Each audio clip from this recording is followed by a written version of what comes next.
દીકરાની નિશાળની ફી ભરવાના રૂપિયા નહીં હોવાના કારણે મહિલા ચોરીના રવાડે ચડી અને અમદાવાદના જ્વેલર્સને નિશાન બનાવ્યા.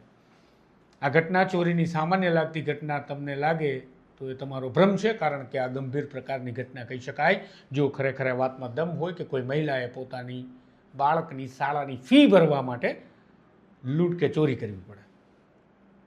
શાળાના શિક્ષણ માફિયાઓ એ હદે બેફામ બન્યા છે, મોંઘવારી એ હદે બેફામ બની છે અને શિક્ષણનો જે વેપાર બેફામ બન્યો છે તેનું એક માઠું અને નબળું પરિણામ આ કહી શકાય. આપણી સરકારી શાળાઓ એટલી ઉત્કૃષ્ટ હોત, એટલા મોડેલ અને એટલા સરસ મજાના સરકારી શાળાના પ્રાંગણ અને આયોજનો આપણે કર્યા હોત તો કદાચ આજે આ પ્રકારની ઘટના આપણે ન જોવી પડતી હોત. એક માતાને હવે જેલના દર્શન થશે, એક માતાને હવે પોલીસ સ્ટેશનના દર્શન થશે, રોજ કોર્ટ કચેરીના ધક્કા થશે, કારણ કે એને પોતાના બાળકની શાળાની ફી ભરવા માટે અમદાવાદમાં જ્વેલર્સને ત્યાં ચોરી કરી.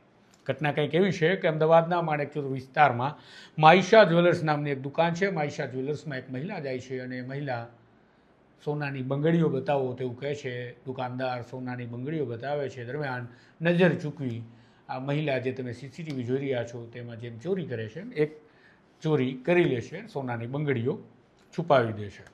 ત્યારબાદ તે કંઈ ખરીદી કરતા નથી અને મહિલા ત્યાંથી નીકળી જાય છે અને આ આરોપી મહિલા ત્યાંથી ગયા બાદ દુકાનદારને ખબર પડે છે કે 4 બંગડી ઓછી છે. સોનાની 4 બંગડીના મામલે પોલીસ સ્ટેશન મામલો પહોંચ્યો. ત્યાં બીજા એક સમાચાર મળ્યા કે ગીતા મંદિર વિસ્તારની કલ્યાણી ગોલ્ડ જ્વેલર્સ નામની એક દુકાન છે, ત્યાં પણ એક મહિલા આવી, ગ્રાહકના સ્વાંગમાં આવી અને ત્યાંથી પણ તેને નજર ચૂકવી અને સોનાની બંગડીની ચોરી કરી.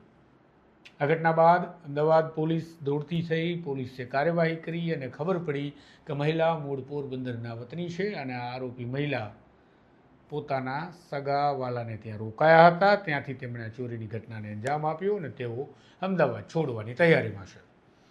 અમદાવાદ છોડે પહેલાં અમદાવાદ પોલીસે તેમને ઝડપી પાડ્યા છે. ખાડિયા પોલીસ સ્ટેશન વિસ્તારનો આ મામલો છે અને ખાડિયા પોલીસે કાર્યવાહી કરી છે. પણ અહીંયા મહત્ત્વની વાત એ છે કે પોલીસ હવે મહિલાને જ્યારે પૂછપરછ કરે છે ત્યારે એવું ઘટસ્ફોટ થાય છે કે આ મહિલાનું કહેવું છે કે તેને પોતાના બાળકની શાળાની ફી ચૂકવવા માટે ચોરીને અંજામ આપ્યો. તેના બાળકને સ્કૂલ લિવિંગ સર્ટિફિકેટ આપી દેવાની વાત આવી ગઈ શાળામાં ફી નહીં આપવાના કારણે, અને માટે તેને આ પગલું ભર્યું. ખોટું એ ખોટું છે, ચોરી ન જ કરવી જોઈએ. હવે આ મહિલા તેની સજા ભોગવશે. ચોક્કસપણે ન્યાયતંત્ર એ મામલે તેને સજા આપશે જ. એ મહિલા જેલના પણ દર્શન કરશે, પોલીસ સ્ટેશનના પણ દર્શન તેમણે કરી લીધા છે અને વર્ષો સુધી કોર્ટ કચેરીના ધક્કા કેસ ચાલે એના માટે ખાશે. ખોટા કામને સમર્થન નથી, પણ અહીંયા સવાલ સરકારને છે. એજ્યુકેશન સિસ્ટમ આપણી કેમ આટલી ખરાબ છે? શા માટે લોકો આવા મજબૂર બને છે? શા માટે આપણે બાળકોને કોઈને ફી ભરવા માટે ચોરી કરવાના રવાડે ચડવું પડે, એ પણ મહિલાને? મહિલાઓના કલ્યાણ ઉત્થાનની વાત કરીએ, બાળકોના શિક્ષણની વાત કરીએ, રાજ્યની સુરક્ષાની વાત કરીએ, બધી વાતો તો આપણે કરીએ છીએ, પરંતુ વાસ્તવિકતા શું છે એ તમે કમેન્ટમાં લખજો. તમારા બાળકોની શાળાની ફીસ કેટલી છે એ પણ કમેન્ટમાં લખજો, જેથી અમને પણ ખબર પડે કે આસપાસ વિસ્તારોમાં પણ કેટલી ફીસ ચાલે છે અને તમે કેટલી ફીસ ચૂકવો છો.